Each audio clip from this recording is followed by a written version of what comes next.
Hello and welcome to Global Affairs. मैं हूं निर्देश। तो उत्तराखंड ने लिया है एक बहुत ही बोल्ड डिसीजन, बहुत ही ब्रेव डिसीजन। इसे 21st सेंचुरी का सबसे प्रोग्रेसिव डिसीजन भी माना जा रहा है। तो उत्तराखंड ने फाइनली लागू कर दिया है, इम्प्लीमेंट कर दिया है यूनिफॉर्म सिविल कोड।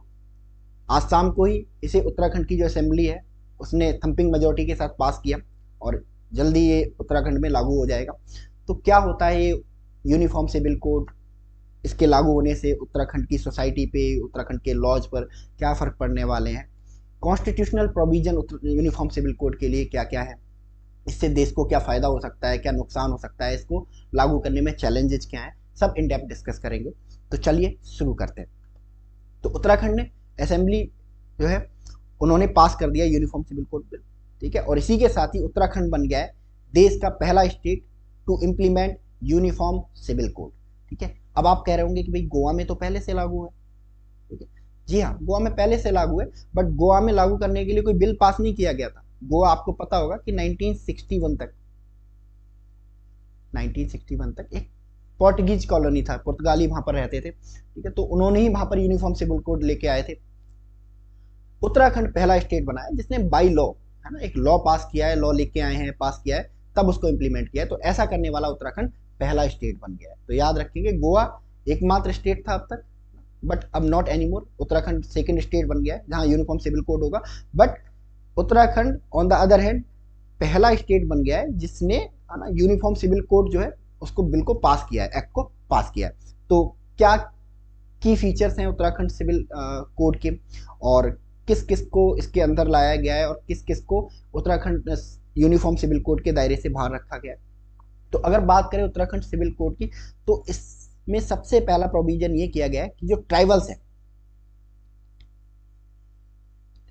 उनको एग्जम्प्ट कर दिया गया, ठीक है। कि भाई जो ये बिल पास हो रहा है ना, ये ट्राइबल्स ग्रुप पे लागू नहीं होगा। बहुत सारी ट्राइबल्स कम्युनिटी उत्तराखंड में रहती हैं, क्योंकि पहाड़ी एरिया है तो बहुत सारी ट्राइब्स वहाँ पे रहती हैं। तो उन सारी ट्राइब्स को क्या कर दिया गया, एग्जम्प्ट कर दिया है यूनिफॉर्म सिविल कोड पर, ठीक है। जो मेन लाइन लोग हैं, है ना, जो मेन स्ट्रीम में रहने वाले लोग हैं, जो वोट करते हैं, जो अवेयर हैं, उन पर ये लागू होने वाला है। तो इसके क्या की फीचर्स हैं, चलिए जान लेते हैं। सबसे पहले ये जो यूनिफॉर्म सिविल कोड है, ये एक एज डिसाइड करता है मैरिज के लिए, फॉर मैन एंड वुमेन के लिए। वो एज है, कोई भी पर्सन, कोई भी आदमी, कोई भी मेल जो 21 साल का है वही शादी कर सकता है, वही मैरिज कर सकता है। इसके अलावा जो वुमेन 18 साल की एज पूरी कर चुकी है वो शादी कर सकती है। 18 वुमेन के लिए और 21 मेल के लिए। इसके अलावा शादी के टाइम पे जब कोई पर्सन शादी कर रहा है तो उस समय उसका कोई भी लिविंग वाइफ नहीं होना चाहिए, या तो वो डाइवोर्सी हो या फिर उसकी वाइफ की डेथ हो गई हो। उसी कंडीशन में वो शादी कर सकता है, यानी कि शादी के टाइम पर उसे कंप्लीटली क्या होना पड़ेगा, सिंगल होना पड़ेगा। दो, अब ऐसा नहीं होगा कि भाई एक लिविंग वाइफ है दूसरी शादी कर रहा है, क्राइम माना जाएगा। सेम कंडीशन वुमेन के लिए यहाँ पर अप्लाई की गई है, ठीक है। इसके अलावा सेकंड जो सबसे इंपॉर्टेंट चीज है, जो अभी वाइडली पूरे देश में डिस्कस हो रही थी, सपिंडा मैरिज।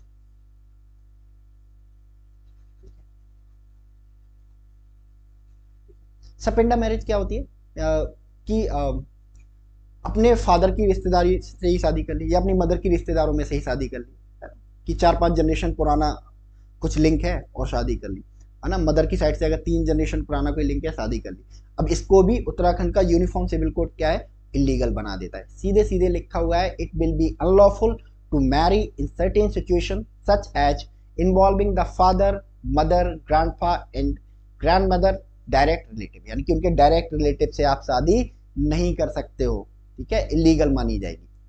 इसके अलावा ये जो उत्तराखंड का यूनिफॉर्म सिविल कोड है, ये मैरिज रजिस्ट्रेशन पे बहुत जोर देता है, और ये सीधे सीधे ये प्रोविजन करता है कि शादी होने के 60 दिन के अंदर आपको अपनी शादी को क्या कराना पड़ेगा, रजिस्टर कराना पड़ेगा, ठीक है। सिर्फ ये कह के नहीं चुप हो जाता ये बिल, इसके साथ ये कहता है कि अगर आप अपनी मैरिज को रजिस्टर नहीं कराते हो तो आपको 10,000 रुपए फाइन भरना पड़ेगा, 10,000 रुपीज का फाइन भरना पड़ेगा। यानी कि 60 डेज के अंदर रजिस्टर करानी है, नहीं कराओगे तो 10,000 रुपए का आपको फाइन देना पड़ेगा। इसके अलावा फॉल्स इंफॉर्मेशन को लेके भी प्रोविजन किया गया है।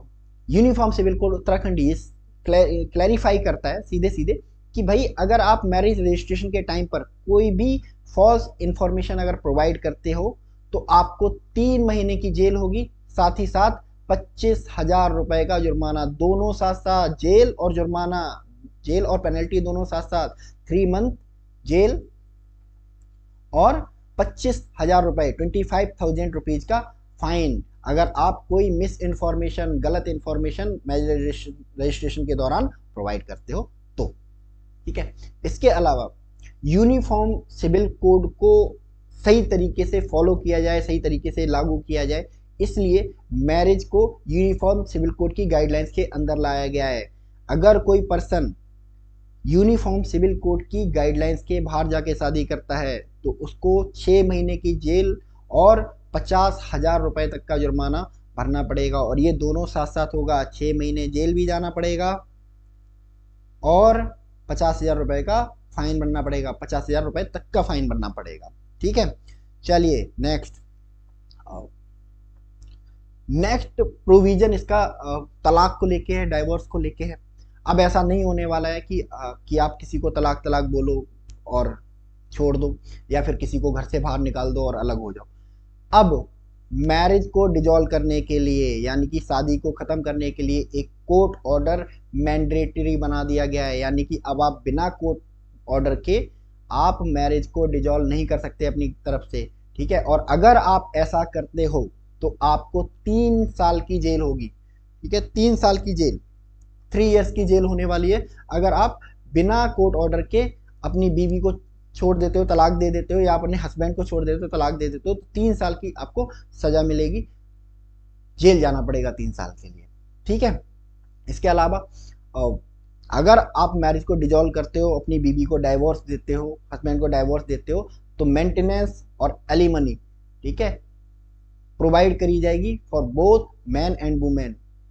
वुमेन के लिए नहीं, अगर वुमेन छोड़ती है और मैन नहीं छोड़ना चाहता है तो मैन को एलिमनी मिलेगी, मेंटेनेंस मिलेगा। ठीक है, और अगर मैन तलाक देता है तो वुमेन को उसको मेंटेनेंस एंड एलिमनी प्रोवाइड करनी पड़ेगी।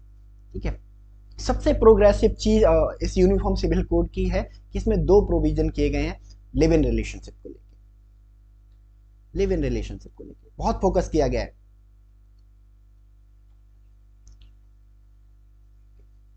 और ये प्रोविजन इस यूनिफॉर्म सिविल कोड को बहुत ब्यूटीफुल बनाते हैं और बहुत प्रोग्रेसिव बनाते हैं।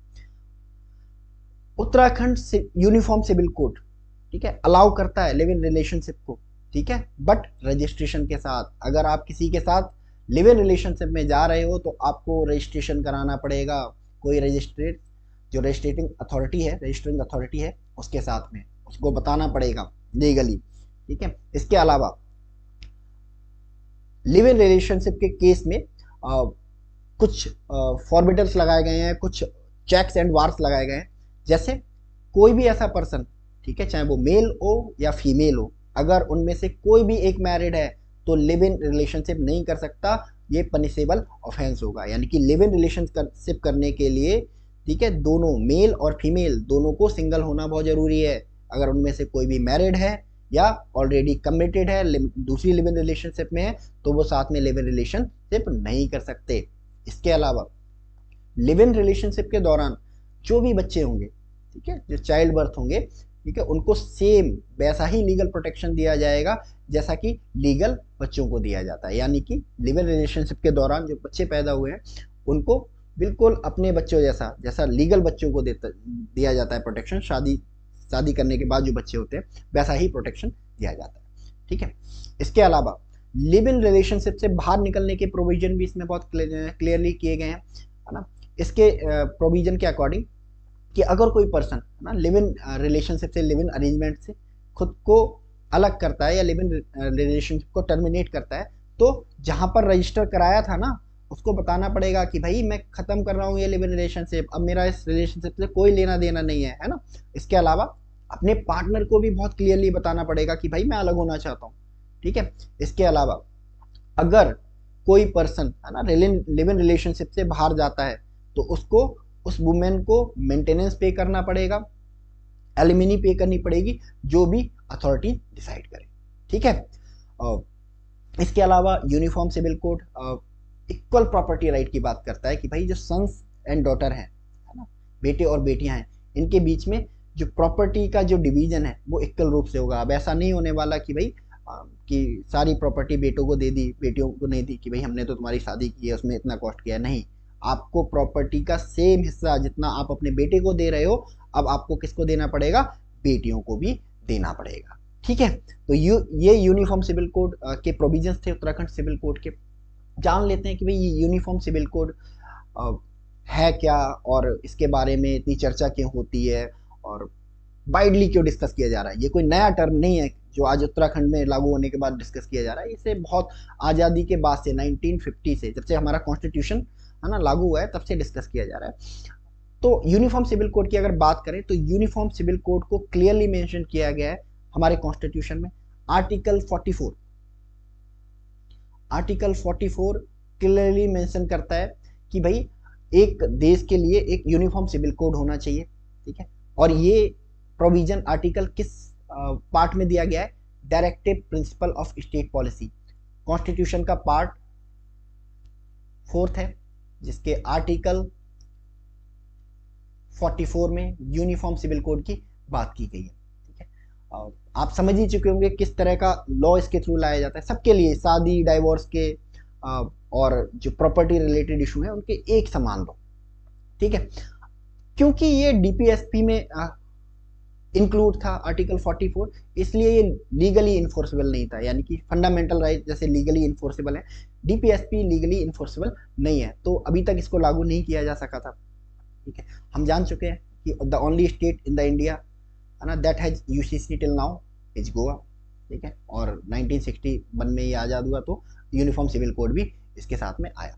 अच्छा, यूनिफॉर्म सिविल कोड अब तक हमारे देश में पॉसिबल क्यों नहीं हुआ, क्योंकि जो हमारे देश का जो फैब्रिक है वो मल्टीकल्चर्ड है। मल्टीकल्चर्ड मतलब है ना, बहुत सारी कम्युनिटीज हमारे यहाँ, बहुत सारे रिलीजन, हिंदू मुस्लिम सिख ईसाई रहते हैं। ठीक है, और इन रिलीजन्स के, इन सेक्ट के अपने अपने पर्सनल लॉ हैं, अपने अपने ट्रेडिशंस हैं। ठीक है, उसी हिसाब से ये शादियां करते हैं।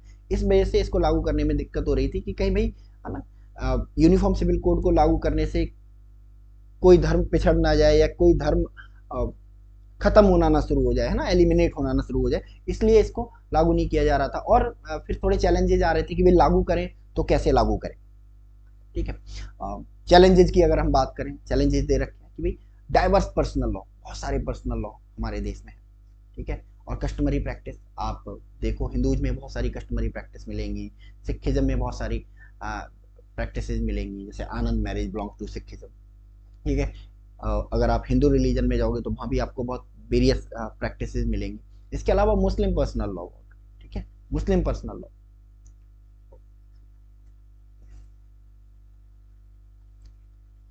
उनके शादी डाइवोर्स के अपने तरीके हैं, है ना। जो मुस्लिम कम्युनिटी के लिए क्या करता है, एक डिफरेंट लॉ फैब्रिकेट करता है कि भाई ऐसे शादी करेंगे, इस तरह तलाक दिया जाएगा, इतना बच्चों को प्रॉपर्टी में राइट मिलेगा। तो इस वजह से बहुत प्रॉब्लम आ रही थी कि भाई कोई कम्युनिटी क्या हो जाए, नाराज ना हो जाए। इस वजह से इसको लागू करने में प्रॉब्लम आ रही है पूरे देश में। ठीक है, इसके अलावा second, resistance from religious and minority groups, है ना। जो रिलीजियस ग्रुप्स हैं वो बार बार, है ना, आपने देखा होगा कि आज उत्तराखंड में जो मुस्लिम कम्युनिटी है उसने अपना रोष दिखाया है, अपना गुस्सा दिखाया है कि भाई हमें टारगेट करके बनाया गया है। तो इसी रेजिस्टेंस का डर रहा है सेंट्रल गवर्नमेंट्स को, जिसकी वजह से इसको लागू नहीं किया जा सका है अभी तक। ठीक है, इसके अलावा लैक ऑफ पॉलिटिकल विल, है ना। लोग जो हमारे पॉलिटिशियंस हैं वो चाहते ही नहीं है, कहते हैं कि भाई जैसा चल रहा है वैसा चलने दो। ठीक है, खाम खा इसको लागू करेंगे और कुछ गड़बड़ हो गई, हमारी सरकार गिर गई तो और प्रॉब्लम है। तो इस वजह से भी इसको लागू नहीं किया जा रहा है। अगर बात करें इसके बेनिफिट्स की, बहुत सारे बेनिफिट्स हैं, है ना। ये किसी रिलीजन वगैरह को टारगेट नहीं करता है। ठीक है, जैसे एक अफवाह फैला दी जाती है कि यूनिफॉर्म सिविल कोड आएगा, है ना, तो ये रिलीजन खत्म हो जाएगा, ये हो जाएगा, वो हो जाएगा। ऐसा कुछ नहीं है, इसके बेनिफिट्स हैं। सबसे पहला बेनिफिट है कि भाई नेशनल इंटीग्रेशन, है ना। एक देश, है ना, एक नागरिक, एक कानून। ठीक है, वन कंट्री वन लॉ की थीम पर काम करता है ना, कि भाई मेरे पड़ोसी को 4 शादी करने की इजाजत क्यों होनी चाहिए जब मुझे एक है ना? तो दोनों को एक ही होनी चाहिए। जब ऐसा होगा, है ना, तो by the change of generation क्या होगा, नेशनल इंटीग्रेशन की भावना क्या होगी, मजबूत होगी। ठीक है, अब नेक्स्ट जनरेशन में भी ऐसे चलेगा कि भाई वो पर्सन इस तरह मैरिज कर सकता है, इस तरह तलाक दे सकता है, बट मैं नहीं दे सकता, है ना, मैं बाउंड हूँ।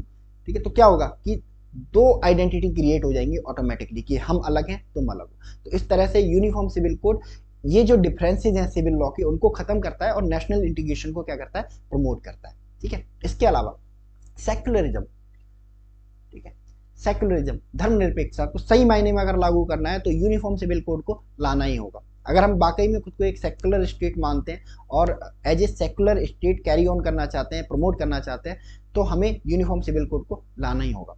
ठीक है, क्योंकि अब यूनिफॉर्म सिविल कोड क्या करता है ना, कोई धर्म नहीं, है ना, सबके लिए एक जैसा लॉ। ठीक है, जब सबके लिए डिफरेंट डिफरेंट लॉ हैं तो स्टेट सेक्युलर कहाँ रहा। ठीक है, दूसरा सबसे मोस्ट इंपॉर्टेंटली ये जेंडर जस्टिस को प्रमोट करता है। आप जितने भी देखो, है ना, सिविल लॉज में जो भी अनफेयरिटी होती है वो खास करके लेडीज फीमेल के प्रति होती है ना। ट्रिपल तलाक से सबसे ज्यादा नुकसान किसको है, महिलाओं को है ना, कि एक महिला जो रह रही है किसी पर्सन पर डिपेंड है और उसको तलाक तलाक तलाक बोल के छोड़ दिया, है ना, तो उसके साथ तो इनजस्टिस हुआ क्योंकि वो कमा खा नहीं सकती है ना, उसकी कोई अर्निंग नहीं है ना। ऑन द अदर हैंड कि भाई कोई मेल तो तलाक दे सकता है बट फीमेल तलाक नहीं दे सकती है ना। मेल को तलाक तलाक तलाक बोलने का अधिकार है, ट्रिपल तलाक देने का अधिकार है, बट फीमेल को नहीं है, तो इक्वालिटी भी नहीं है। तो uniform civil code gender justice और इक्वालिटी को लेके आएगा। ठीक है, third simplification and rationalisation of the legal system, है ना। जब कभी कोर्ट के सामने ये इशू आता है तो उन्हें देखना पड़ता है ना, कि भाई ये तो इस रिलीजन से, इस सेक्ट से बिलोंग करते हैं, इस सेक्ट का नियम ऐसा है। ठीक है, जब सबके लिए एक ही लॉ हो जाएगा तो लीगल सिस्टम के लिए भी क्या हो जाएगा, सिंपल हो जाएगा जस्टिस करना, है ना, और ये रैशनल भी होगा। ठीक है, इसके अलावा यूनिफॉर्म सिविल कोड मॉडर्नाइजेशन और आउटडेटेड और जो रिग्रेसिव प्रैक्टिसेस है इन पर क्या करता है, रोक लगाता है और मॉडर्नाइजेशन को प्रमोट करता है ना। क्यों आज 21वीं सदी में हमें 3 शादियां करने की जरूरत है या 4 शादियां करने की जरूरत है। ठीक है, तो इन सबको प्रमोट करता है यूसीसी, तो ये बेनिफिट है। ठीक है, तो ये रहा उत्तराखंड का यूनिफॉर्म सिविल कोड, उसके की फीचर्स और जो हमारा कॉन्स्टिट्यूशनल प्रोविजंस हैं इससे रिलेटेड, बेनिफिट क्या है यूनिफॉर्म सिविल कोड के और चैलेंजेस क्या है यूनिफॉर्म सिविल कोड के। बाकी आप लोगों का इस पर क्या ओपिनियन है आप लिख सकते हो कमेंट सेक्शन में। तो आज के सेशन में इतना ही रखते हैं। So thank you so much and God bless you all.